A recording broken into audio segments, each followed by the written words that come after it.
Hi everyone, you're watching Good for the Game TV. It's Monday night. It's time for Use It or Lose It, a show that could be quite appropriately named tonight when you see what one of the topics is. I don't know if we're going to talk that long about it. I might be the only one on the show who's actually passionate about this particular topic. We'll find out. But the two things we're going to talk about tonight, I want to talk about the way teams close out games these days, particularly if they're more than a score ahead.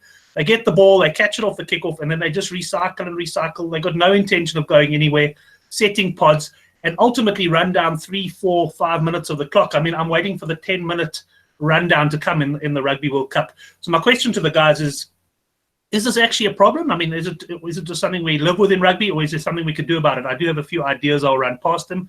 We also want to look at the Rugby Champs. How are the teams going to be using the Rugby Champs to prepare for the World Cup? The squads have been named. The All Blacks have named a squad. We can have a bit of a chat around that. Looking forward to the Rugby Champs getting going, I must admit.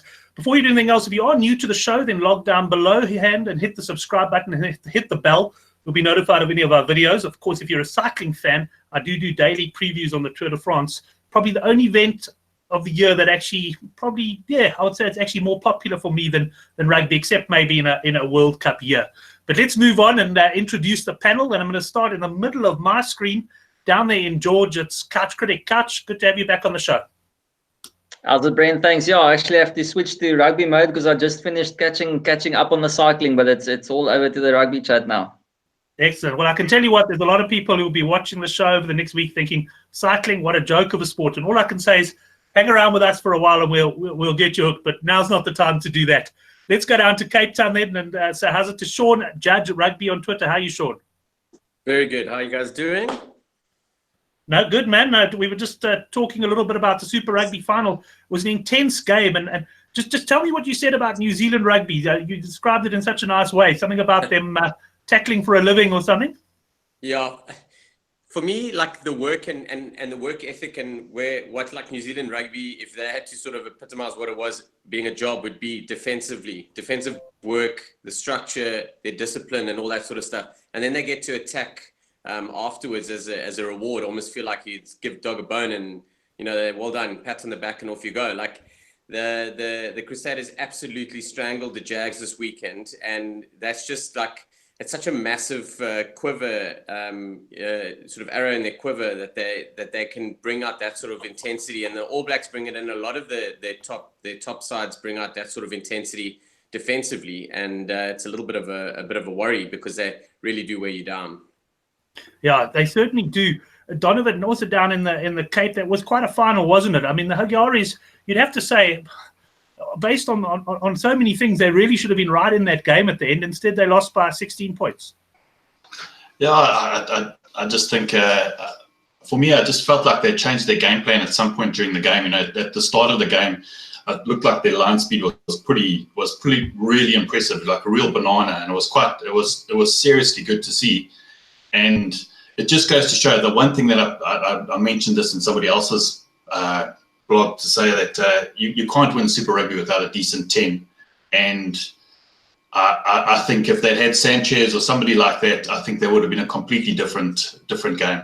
Yeah, in fairness, he'd had a good season, but he had a nightmare. Yeah, he had a nightmare fun. I agree with you. Good experience 10 would have made a big difference there. But guys, let's move on to the first topic of the night, and I'll start with you, Sean. Okay, it's something that I've been tweeting about for probably, Couch will tell you, a good couple of years now. I really hate the fact that a team is able in rugby to close the game out for a long period of time. I mean, there's no time limit to it, really. And that's what worries me, is we're going to get to the stage where a team's leading a World Cup final by 8 points and they catch the ball in the 71st minute and they literally just keep recycling and recycling. It can go wrong. They can concede a penalty. But, I mean, we saw the Crusaders do it. And the reason I was passionate about it then, I'll be straight with you, is I had a bet on the handicap and I was hoping the Huggiaris could score another point. But the fact is, they went through the phases, and for the last 3 minutes, there was really nothing to, there was nothing to watch there other than they may have blown the final whistle, and the ref almost seemed to encourage it. Is this something that you see as an issue that's creeping more into rugby, or is it just one of those things? The guys are staying within the rules, and we must just live with it. Yeah, I think it's tough. I think it's about managing, about how the ref's going to manage the breakdown. In terms of how the speed that the ball comes out. In fairness, we're talking about the Crusaders, and like they execute really well. So it's kind of easy for them to do it. But I mean, I could probably show you another 10 sides that have tried to do that and absolutely stuffed it. So it is a negative part of the game. I mean, I've seen, going on that, I just remembered, I remember seeing the Springboks where they were passing the ball backwards and the guys were literally stationary, waiting for the defense to run up to them and tackle them. Like they weren't even advancing. And then they turned the ball over because once it was bonkers. Like, so if you don't do it properly, and there is a bit of risk there, you are pushing through with guys sometimes seal off the ball and stuff. It's just, as long as the ref's awake and it gets stricter at the breakdown, perhaps is one option. But, we don't see it too much. So I'm not too concerned about it, to be honest. Okay, Donovan, yourself, have you picked it up as a trend in rugby? I mean, just on Sean's point there, it can be risky as well. You can concede the penalty. And that's why I often say, where I've noticed this creeping in more and more is when a team leads by more than a score, where all they really want to do is waste 2 or 3 minutes, get that clock to tick down a little bit further. And just recycle it. And when I see it, I see guys going to ground, guys sealing it off. The defending team has no chance, and the refs just don't seem to blow it. Look, I honestly feel it's a perception kind of thing. If it was my team I was supporting and that they were 3 points in the lead and they were doing it for the last 2 minutes, I'd probably be really happy. So it's just a perception, I reckon. But I honestly feel that the breakdown, the ref tends to say to the number 9, use it. So it must be at least 3 calls before the actual 9 actually sends out the ball. I know he has, I'm not sure how many seconds he has, but after the first call, it should be use it, free kick. Simple. It's just be a lot quicker at that point, because they do say it a lot of times, and you can see the ref say it at least 3-4 times. Use the ball, use the ball, use the ball. So just say use it when it's done. I watched the game in the Northern Hemisphere about a month ago, maybe 6 weeks ago. Unfortunately, I didn't note the ref's name, but I haven't seen a guy enforce the rule like this guy enforced it. And it was the ball would get to the back, he'd say use it, lose it, and I mean he would blow the scrum or whatever straight away. And then after a while, the scrummies realized this and they started playing the ball a lot quicker. I'm not sure, Kutch, if that would even solve the issue really, because ultimately all yes, they do delay at the back, but they just set up another pod and drive in. I mean, you like maybe a bit more like me. Often when other guys don't care about the game anymore, there's 16 points in it. You and I have still got a bet riding. Is it something that you've picked up as an issue? I genuinely believe that it's something that rugby have to address.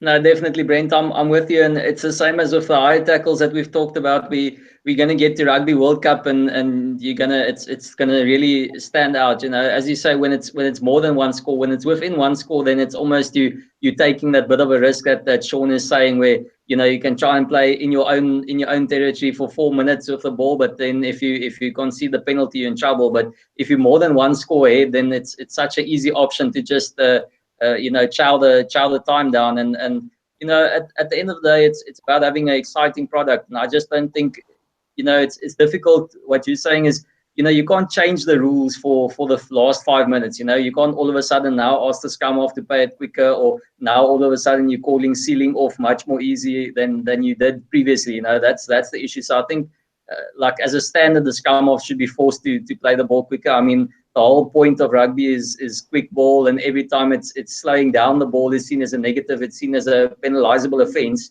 Yet the scrum off is standing there diddling about. So I think that's something in general. Pretty much the only thing I look forward to hearing what your suggestions are. But the only thing I can think about. But in this specific example, I must say I think Piper could have hurried things up. I mean, it was clear exactly what the Crusaders were going to do there, and I think he did let them get away with murder, but I think it was almost like, listen, this game's over. We might as well just play it out.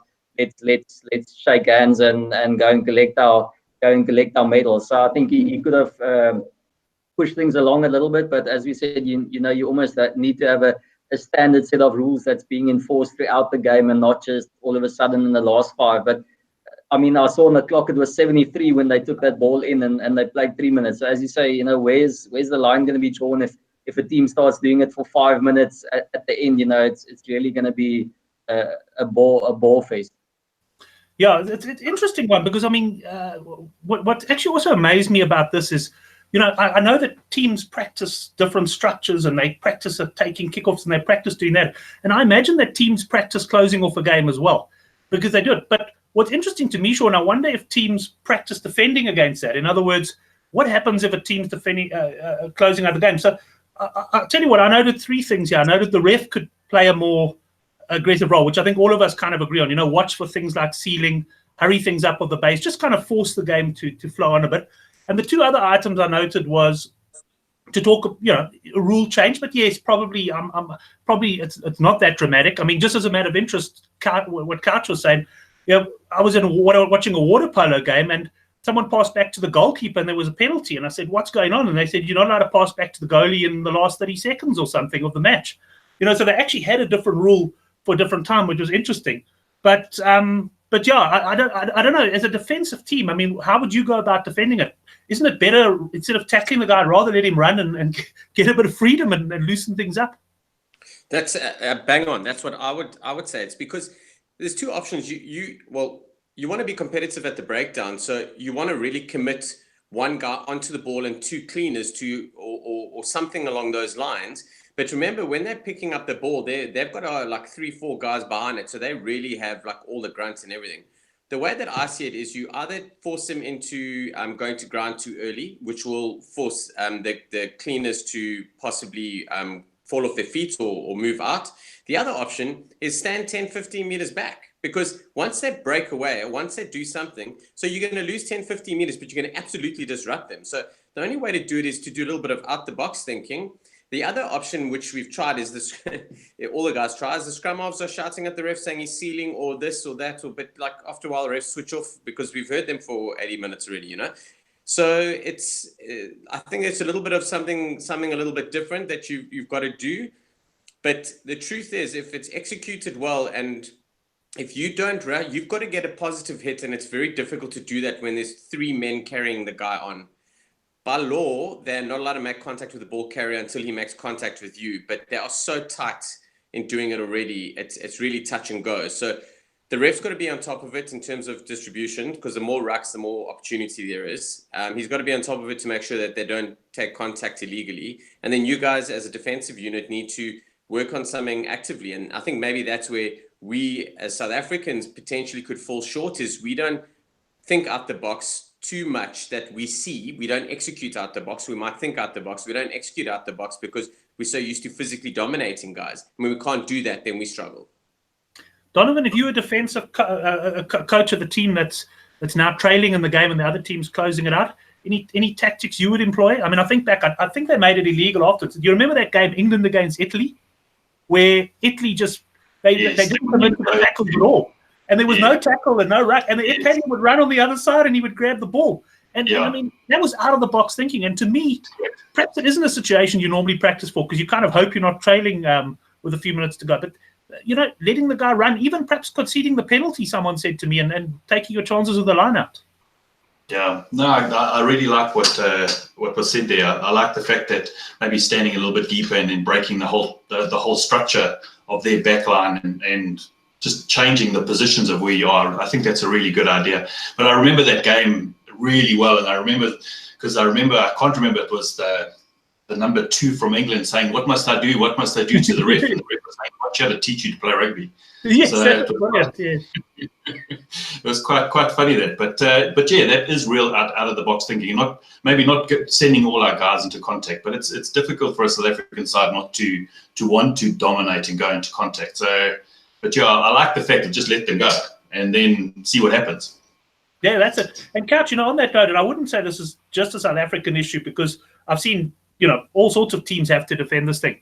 But I mean, I often look at it and I go, I wonder what would happen if you did let the guy go, because I actually think sometimes the guy goes to ground.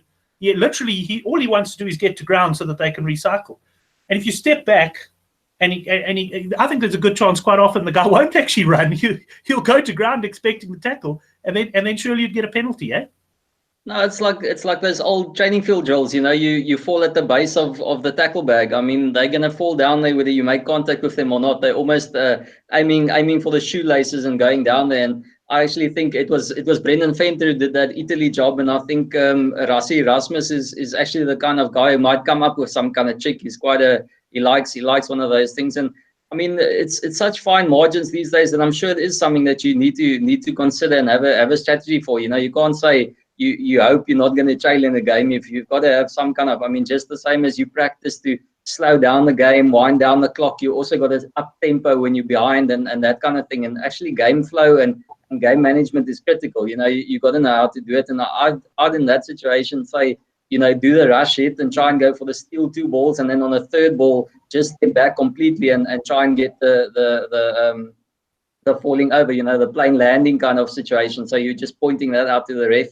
And as we said, if you then go like another 4 or 5 phases, then step back completely. So just try and don't go for the shoot up defense. 9 times out of 10, rather try and whistle it off. Just alternate between strategies. And as you say, let them go a little bit, tackle them from the side, and try and force something else. But the only thing I'd say is I wouldn't opt for the penalty one, because I don't think they'd even kick for goal. So it'll just be a case of stand around, talk bullshit for 30 seconds, and then do the little tap kick on the ground and just set up another one. So the penalty thing, I don't think is a smart way to try and counter it. But the others, as we said, just vary it, try and go for different tactics and see which one works, but have a few options in the bag.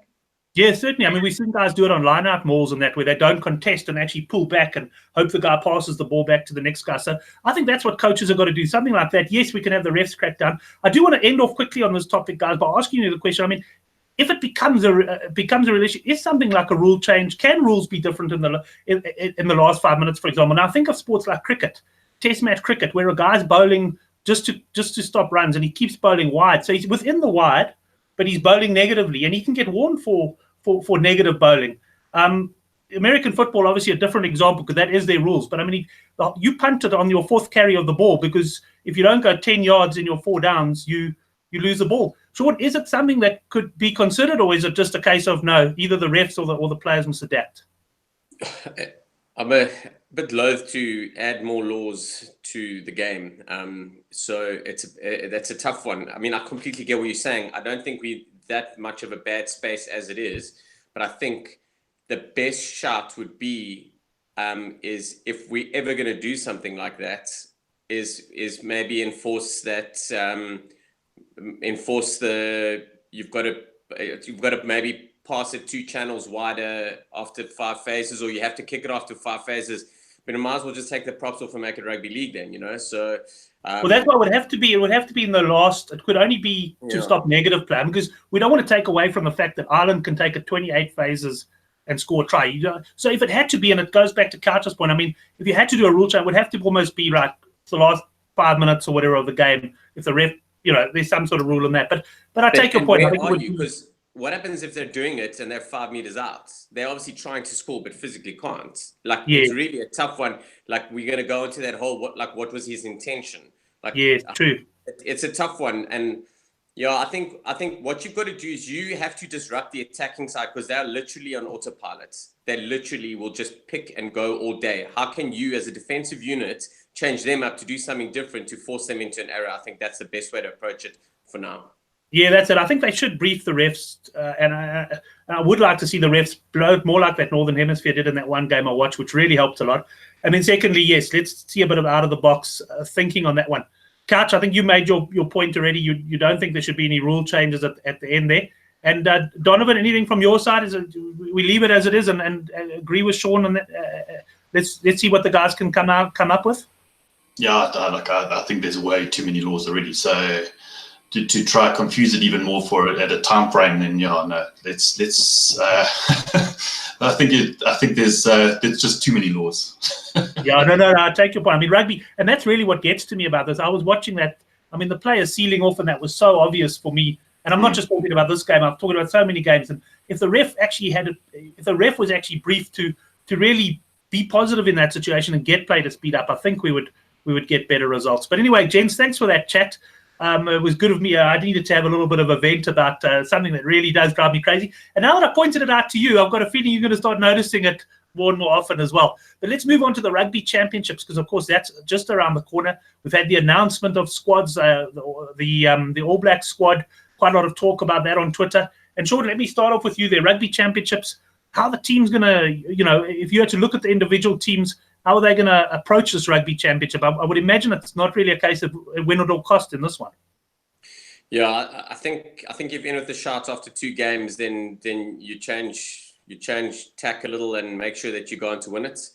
But I think you got to look at a few things. I think off the top of my head, Argentina, really, they're going to have to work on their set pieces and stuff like that. I think their backline's operating pretty well. I think they've got a good taste of what happens when they don't get the ball at the backs from this weekend's play already. So they're going to work on that a bit. I think Australia, the obvious thing is they're going to work on a 15. So who they're going to take is going to be the first choice 15 at the World Cup, because, moving Beale there, they need to bring in another 12. James O'Connor's training. Australia have to work on everything. Yeah, that too.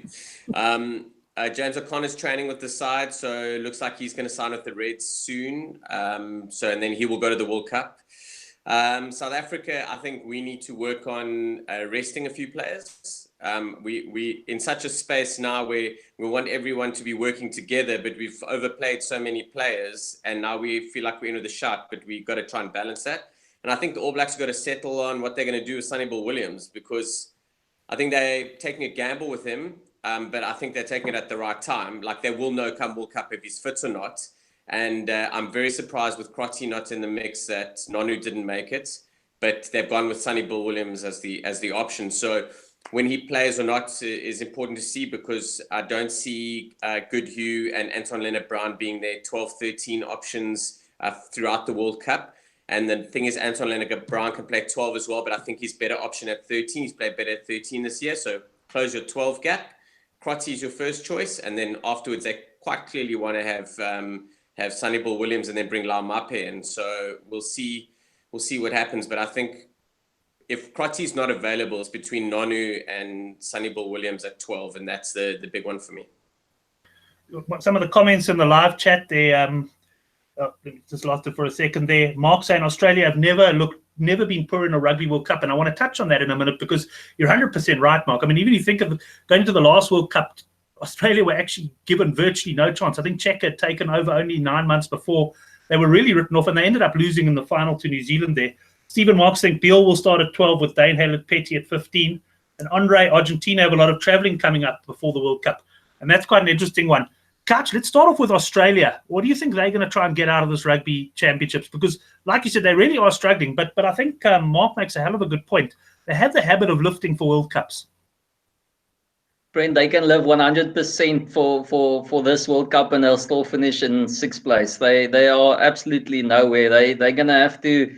They're starting from ground zero in this Rugby Championship, and I actually think out of all the teams, it's the most important for them. They need to settle on a side. They need to get some continuity. They need to get the whole Falau saga out of their system. So they've actually got the most work to do. And I think I'd like to say they're going to pick their strongest team for most of the games, but I don't know. Cheka knows what his strongest team is at the moment. So he's going to put out a very competitive team. I think he needs to get some winning momentum going and get his combinations going, where the other guys are more about fine-tuning a few things. I mean, if I can switch over to New Zealand, we already know exactly what their strategy is, and I actually like how Hansen, he just doesn't keep his cards to his chest. He just says it the way it is. He's leaving most of the Crusaders guys out. He's going to Argentina with a youngish team. He's going to try and test a few guys. He's going to have Joshua Arnie on the bench at least, maybe even starting. So he's really just going for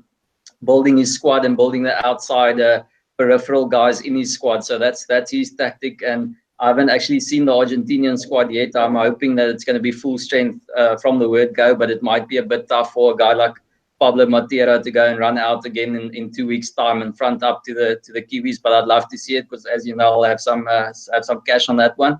But no, so hopefully Argentina, they could be really coming out firing, and I think they actually also one of those teams that needs to try and keep the momentum of the Jaguares going and win a couple of games in the Rugby Championship and just prove to everyone that it's not just the Jaguares who keep this form and have this momentum, but they can also take it and move it into the World Cup. And then obviously South Africa, I think a few of the guys, Jared as well, they've made the point where we need to work on a couple of combinations and then hopefully rest the key guys that do need to have a bit of a rest, and then try and settle on, let's say, our centers. We need to get some game time going for a Lende and partnership, in case that's the way they're going to go. And I'd still like to see, we don't know who's going to be Dwayne Vermeulen's understudy. We've basically got, Dwayne Vermeulen's our number 8 and Faf de Klerk's our number 9. But who's behind that? Who's our number 2 in those kind of positions? Number 7 as well, Pieter Steffler, he's starting, but who's going to be behind him? So yes, combinations firstly. Secondly, resting the right guys like Marks and Pollard, I feel, and even Dwayne Vermeulen. And lastly, it's about finding out who the rest of the guys, and I'm not even talking about squad members. I'm just talking about who's going to be the second guy up if that guy gets injured. Right. Well, I just asked a question on the live chat if Argentina had named their squad, and Andre confirming they've named a broad squad with European-based players. And Donovan, let's start off with Argentina with you. I mean, we've all been very impressed by the Huggiaris. It was clear in the final against the Crusaders that they're not quite at the level of a New Zealand yet, if I could put it that way. But now they've potentially changed. I think they also at one point said, you play in Europe, you can't play for the country. And like South Africa, they've taken a bit of a back step there. And they're getting some quality players from Europe, including, I think they might have a couple of props they can call on as well. Would this tournament not be the great time just to blood those players into the mix? Well, I think for the Argentinians, their biggest problem is their front row. You can see from their squad selection, because I did a whole video on the squad, they've selected 10 props in their squad of 40. So that's 25% of their squad of props. So I think it's an area that they might be a little bit concerned at. I don't think they have a problem at lock. I think they've got some decent locks. I think they've got some really good loose forwards. I think their loose forwards are incredible. Coming through to the back row, Sanchez is there. I think their whole back line are almost all playmakers.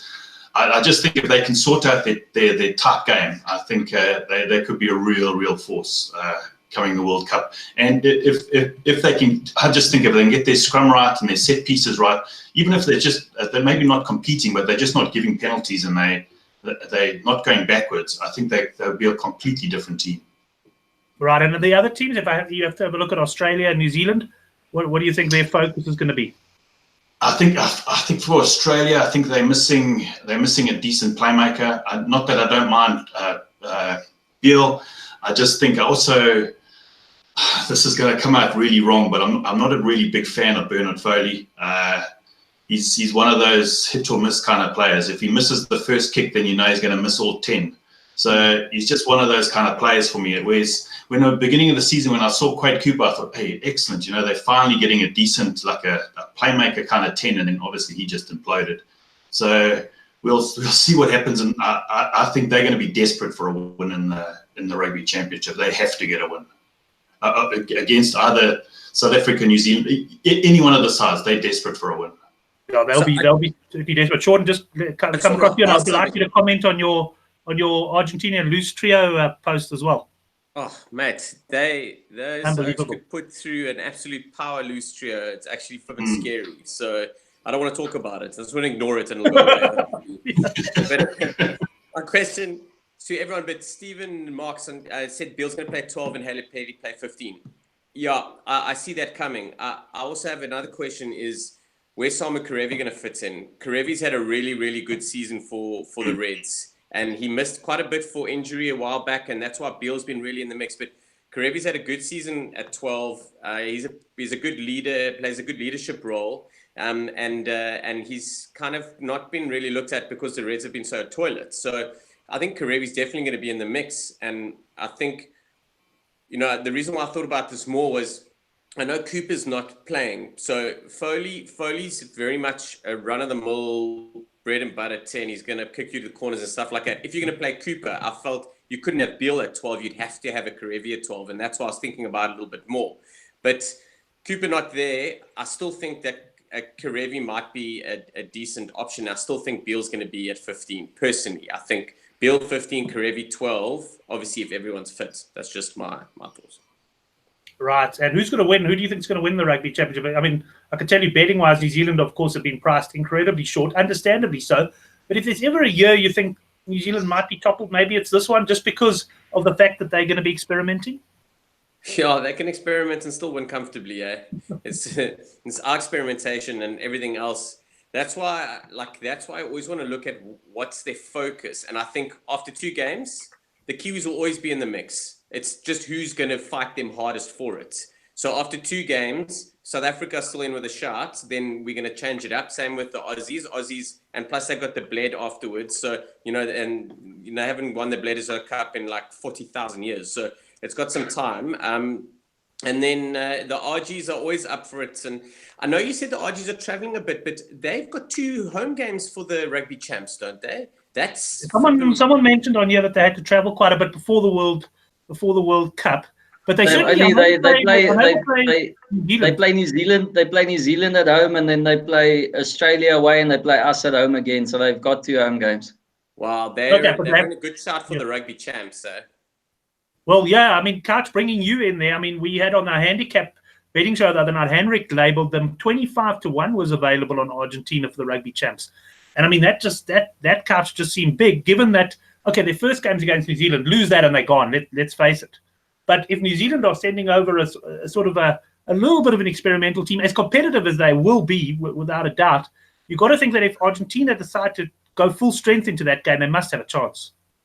No, definitely. If Argentina have the best team out on the park, and that's why I'm hoping they go for continuity in the first game and then try some different things after that. I think they've got a good shot, and if they can win that one, they'll be tough to beat. Even if we go there later, it's not easy playing there, and they'll even have a chance, obviously, of beating the Aussies in Australia. So no, they're a good thing, and I saw that as a very big price on them.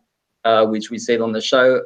The big thing, what I wanted to say is, I mean, Samu Kerevi not playing would be like the biggest injustice in the world. He is by a country mile the best Australian rugby player in 2019. I mean, like comfortably. There's no one on the same level as him. He's physical. Okay, maybe technically on defense he's not the best, but he keeps guys busy on attack. He's got that chicken wing pass. He's not too shabby on pace. He's actually a creator, he's one of those, he's a Nonu type center at the moment. I mean, that guy is magic. I'd have him in my team any day of the week. I'm a huge Samu Kerevi fan, so I think he's definitely got, obviously, I hear what Donovan says as well, you need a creative playmaker kind of guy, and I agree, Bernard Foley has struggled this season. I think he's a confidence player, and he's had a tough time, but then you got to consider playing Kurtley Beale. I would have had Quade Cooper still in the mix there, and tried to see whether we can't work around him. Again, also a confidence player, and then have Kerevi outside. I'd even consider Banks at fullback. I think Dane Allet-Petty is decent, but he's almost like he's got his limitations, and he's I don't know. They've got some serious questions to answer there. The thing that I just wanted to say was it was quite interesting. I heard a lot of guys on Twitter say that it was nice seeing New Zealand pick a form squad where a lot of the other guys they feel has just gone back to revert to basic. But it's tough saying that. Yes, Amua, Brad Weber, Baden Ennor, Sivu Rees, Dalton Papali'i, those kind of guys have been rewarded, which is great. But at the same time, I mean, he's got his few favourites, and how Sonny Bill Williams got into that squad, no one knows. I mean, he said Waisaki Naolo was unlucky with injury, but then they had Sonny Bill Williams playing a club game to try and get him in. So I mean, the big thing is he's a huge Sonny Bill Williams fan, and he really wants him involved, which to me is strange. I don't think Sonny Bill Williams is the player he was when he came on, and he could be a liability at times when he tries those offloads in tight situations. And I actually think in World Cup rugby, maybe it's not even worth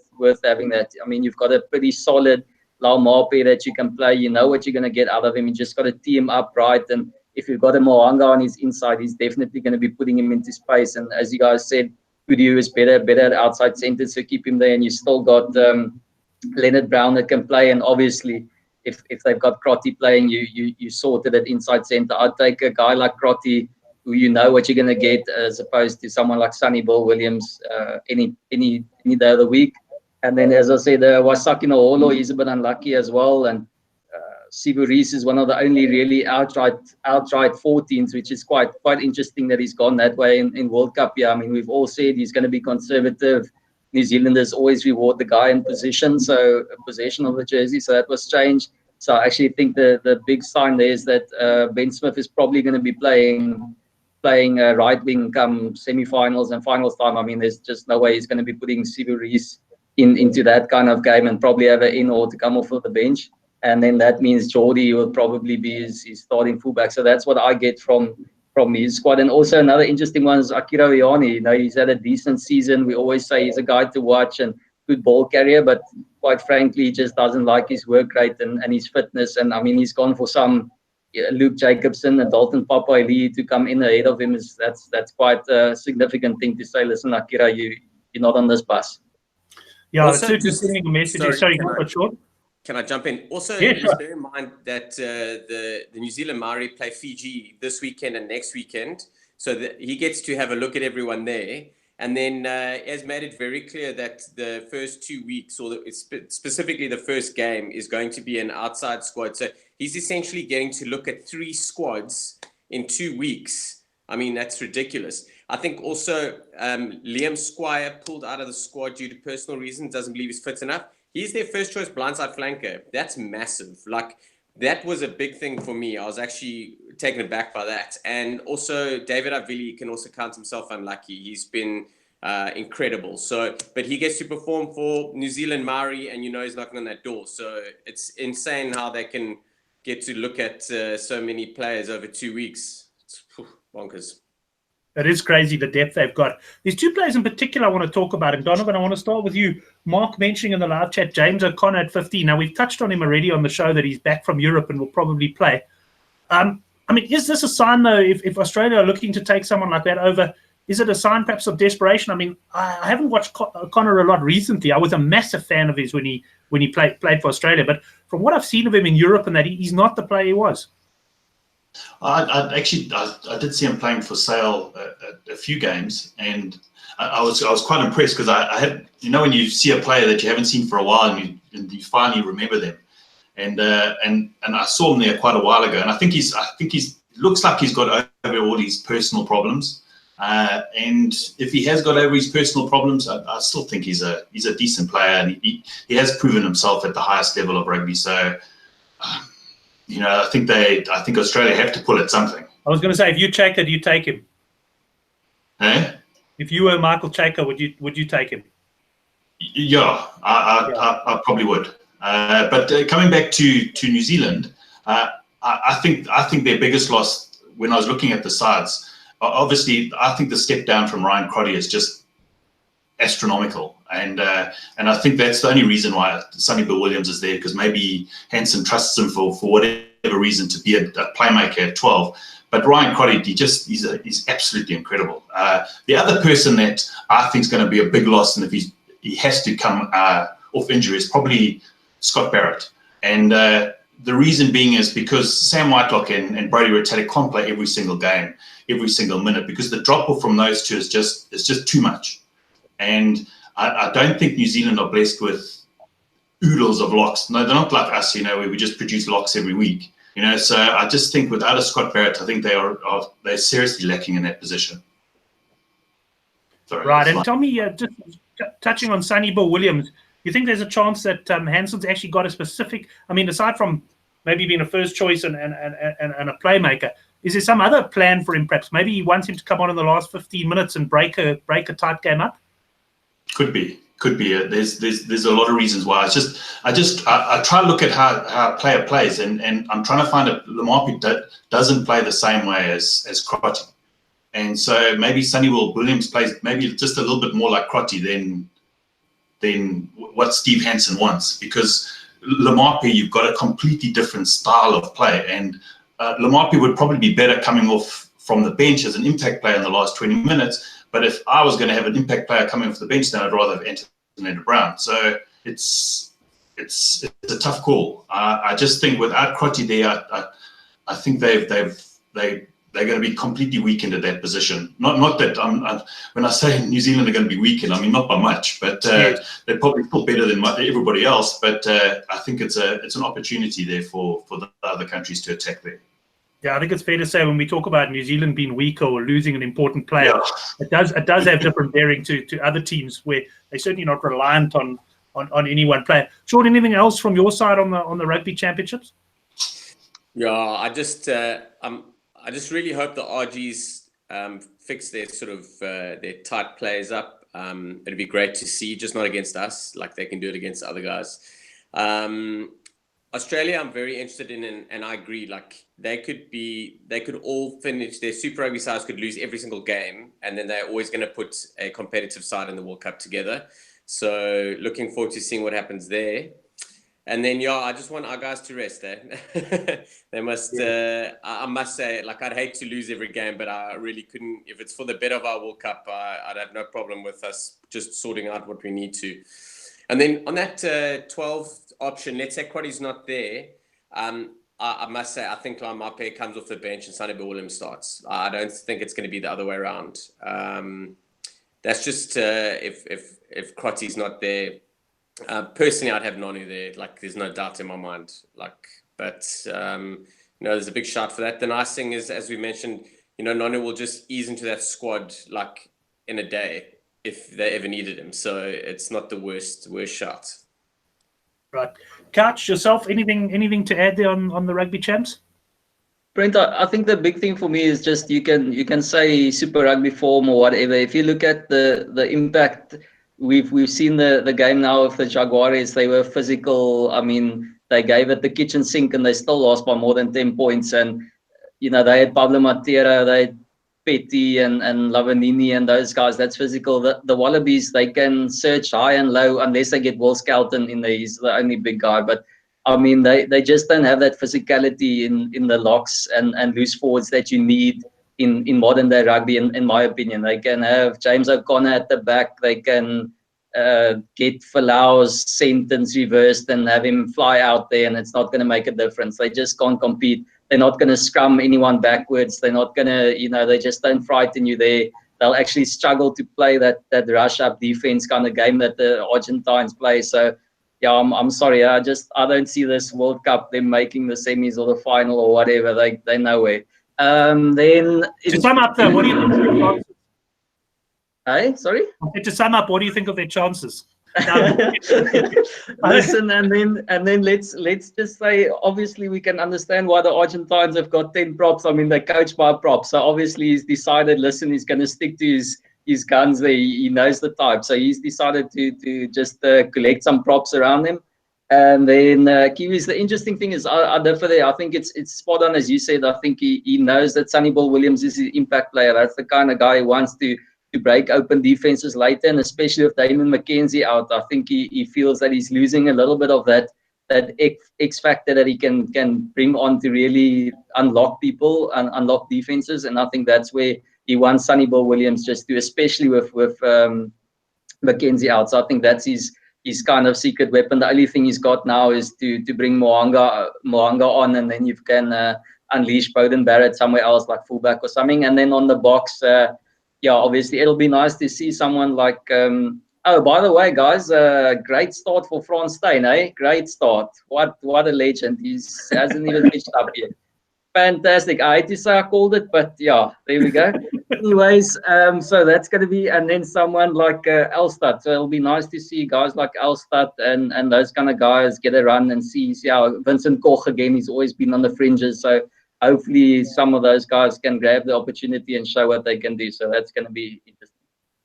Excellent. I think Andre sums up Australia quite nicely for me in the chat. He says he doesn't fear the Australian squad, but their best attribute is their intelligence, and that's what makes him dangerous. And I've always respected Australian rugby over the years. I've been a big fan, but Couch, I probably won't go as extreme as you, but I'm kind of with you on this one. I don't think that Australia have got the squad to go toe-to-toe with let's just say, the teams that I see making the semis and that in the World Cup. So I'm actually in full agreement with you. They can play intelligent rugby. I look at it a little bit like, when the Springboks played last time, Heineke Meyer took a lot of the players who were unable to do the job in 2011, and they were initially young players at the time. They were already probably at their peak. They failed to do it then, and we took the same players to 2015.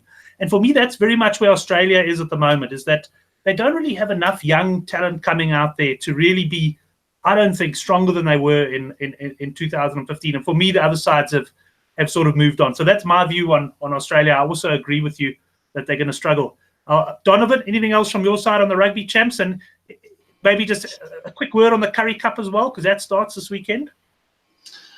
Coming to the Rugby Champs, it'd be nice to see a little bit of experimenting from the box. I think Russie's probably started bringing in that we obviously need some kind of succession planning, and we need to start thinking of the Springboks as a squad as opposed to the 15 people that run onto the field. And that, you can't have the All Blacks do it all the time. They're sending a completely different team to Argentina, to South Africa, probably to Australia. So, and they can, because over the years they've developed that kind of depth. So it'd be nice if we can start developing that, start maybe giving a little run out to the guys that maybe won't make it to the World Cup, and at that same time getting to rest the really big players, the Malcolm Marxes and stuff like that. So we actually have some kind of succession planning, and we actually have a squad. It's time to start thinking of it as a squad. Who thinks going to win is probably going to be the All Blacks that are going to win. I'd loathe to say it, but it's probably going to happen again. I have a feeling that Australia will get the wooden spoon this year. I think they're going to be blown out of the water. But I've said that years in the past, and South Africa got the wooden spoon, so maybe I should just keep quiet. Coming back to, I'm actually looking forward to the Currie Cup.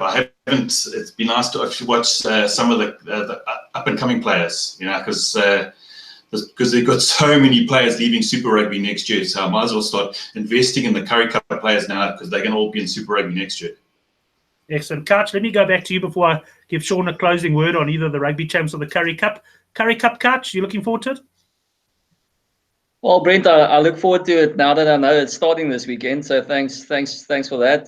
They actually told me at work today, yes, did you know that the Currie Cup's starting? I've got no clue. And some guy walked by and he's like, oh, it's Province and the Bulls. I'm like, serious? Are you joking? It's Province and the Bulls. Great start. So no, I think Province will be tough to beat. They lost in the semis of the Super Sport Challenge, or whatever that thing's called now at the moment. They'll have a lot of those guys, and then combined with some of the Super Rugby guys that are left over. So that's going to be a top squad. I mean, I was thinking about it today. Jaco Coetzee and those kind of guys are going to be around. JD Schikkeling. I see Carlos Sardi has been he's back in Province because the Lions don't have the money to pay them. So he's there. So it's going to be a pretty strong squad, and it's difficult looking past that Province team. But as Donovan says, it's going to be nice seeing some of the youngsters. And by the way, talking about succession planning and Currie Cup, I see the Sharks are lining up Oxen Chase. So that's a beautiful little signing if the boys can get him going. And then we're obviously going to see JP Peterson back in black and white. So that's some nice things to look forward to. Huh? Excellent. Well, go and do your homework before Thursday night when we talk Currie Cup on the Handicap Rugby Chat. That matters. Sean, let's finish off with you. Any closing comments after what you've heard on the Champs and perhaps on the Currie Cup? I mean, I must say, just to say, I was surprised what Couch said now about Sadie staying with Stormers because the Lions can't afford to pay him. Because last time I was reading an article where Western Province were in all sorts of financial trouble. Yeah, I think they asked for $2 million. And I don't think the Lions are willing to pay that, or can or can't, or whatever the case may be. So, yeah, he's gone back. Also in the Sharks camp, Andile and Sila's training there, but not named in their Currie Cup squad. So definitely want to keep an eye on what happens there. And then Ini Radebe's back. But now he's back, and Fassi and Bosch are dominating. So it's going to be quite interesting. He's going to be playing second fiddle again. I don't see where else we're going to fit him in unless you move Bosch maybe to the wing. I didn't say that. But yeah, so nice little start at Newlands this weekend. Province Bulls should be pretty good, but we'll see. I think Griquas and Pumas they come off the Super Sport Challenge like as a warm-up session for them, and then go into the Currie Cup. So they always generally have a decentish start, and with Griquas having finally won it, I think they're going to look to prove a point or two. So yeah, we'll wait and see, but it's on. I know, exciting. Yeah, I must admit, I do enjoy the Currie Cup. It's one of those events I always love, and even though the early rounds maybe you tend to take a bit of time to get into it, I certainly by the time the final comes around and that, I'm very excited for it. And certainly as a sports punter, I do enjoy the fact that we got the games. Just before we close off, Mark, just raising the question here: any news on the Sharks joining Pro 14? Does anyone heard anything about that? Because I hadn't heard anything about that. He was saying possibly 2020-21 season. Anyone volunteer info there? Yeah, I do know that the Pumas and the Griquas were looking at going into Europe at some stage. That was the initial discussion. But it's having now been expanded to a little bit to having 2 more sides join the Pro 14. So when it very first started, the Griquas and the Pumas were actually going to somehow be integrated into the Challenge Cup tournament. So they weren't going to play Pro 14, but they were going to play Challenge Cup, and they would never been able to be pushed into the Champions Cup. But I know that sides are looking seriously to join Europe in some way, shape or form. So I think that's becoming a viable option, but that's all depending on Super Rugby and what happens. And when those negotiations are coming back, are they starting to rock the boat a little bit to force Sanzar into some other decisions? I don't know. But I know that the guys are looking. But nothing's been confirmed yet, but I know that they're looking and discussing it at the moment. Whether Pro 14 and the rest of the guys want it, I'm not too entirely sure about it either. Yeah, I must admit, that's what surprises me about the whole thing, is that we appear to be welcome there by Pro 14. I would have thought they're a little bit reluctant to bring South African teams in, but that's probably a discussion point for another day. Guys, thanks very much for joining us on the show. It's been an interesting chat, and thanks to all the guys in the live chat and for your contributions as well. Always much appreciated. Have a good week. Donovan, what's the weather like down there in Cape Town? You got anything planned this week? No, nothing planned. But I was just thinking, for the Sharks joining the Pro 14, I'd be love to see these European players playing in Durban in January. It'd be absolutely amazing to watch them. They'd be absolutely dead. I lived in Durban most of my life, and I could just imagine what it's going to be like for them. So yeah, but no big plans this week. I'll be talking about the Australian squad in the next couple of days. But that's it. But thank you very much for having me on the show. Excellent. Just a quick one. You said you did a video on the Huggiares, eh? Yeah, I've done it. I beg your pardon? You did a video on the Pumas squad? Yes, I did. I did the All Blacks, I've done the Box and Los Pumas, and now I've just got to do Australia. Okay, I don't think I could put a link to that video up at the end, but I'll put a link to your site, and I'll stick a link to that one below this program. So if you guys do want to go and have a look at that Pumas squad, you can click through and do that. Couch, thanks very much. We'll see you on Thursday night.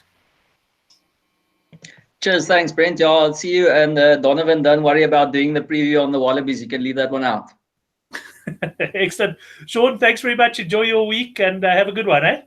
Cheers, thanks. Yeah, I was going to say your preview's actually been done already. You just got to take the snippet from earlier on, but or you can just cancel it due to lack of interest. Thanks, guys. Excellent. Thanks very much. Thanks, everyone. Enjoy the week. If you haven't subscribed, please do so below and hit the bell. And have a great week. And I've just suddenly minimized the screen and let me stop the program. Enjoy it. And if you're interested in your Tour de France, I hope to see you in our previews and on my newsletter.